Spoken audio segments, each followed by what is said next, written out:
A quiet space is something that could help you get a good night of slumber. But when your partner snores, that sound can have you tossing and turning. Well, this morning we focus on ways to bring peace to the bedroom and introduce you to a couple that took a unique approach to their problem. It's a sound that can end a beautiful dream.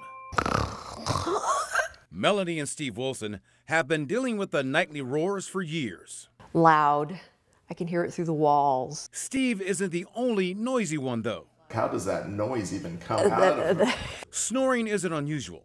Up to 40% of men, 30% of women will snore. But the sound can lead to issues. Disrupted sleep is no fun. Snoring can put a strain on the person listening to it. It's very agitating to me, and I have a hard time just concentrating and not hearing all that noise. It just makes it even more difficult. Certainly translate into you waking up crabbier, maybe decreased productivity, maybe changes in mood. So how do you solve the problem? Well, Melanie and Steve decided to go their separate ways. Well, they're not sleeping together, so something's wrong. No, they didn't break up. This is my bedroom. They just sleep in separate rooms.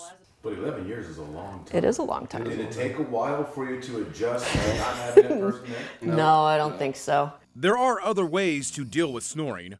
Are you overweight? Increase in weight has 7 times a higher chance of causing you to snore. The doctors at Oakville Dental Care This is an oral sleep appliance. There's an upper and a lower. fit patients with a special mouthpiece. The doc even uses it. Wake up rested. Snoring can be a sign of sleep apnea. It probably is a good time to introspect and say, you know what, where am I on my regular or general health scale? It would be seen like an ear, nose, and throat specialist to begin the discussions. In the interim, I've got a TV in here. I've got my shoe rack. the Wilsons will continue their sleeping arrangement because they believe the key to a happy home is to compromise. If you love each other, it's going to work out. And you know in the long run, you need your sleep. Yeah, you need to sleep. They are very much in love, too, by the way. You can tell, yeah. They're a lot of fun. It's estimated that 45% of adults actually snore.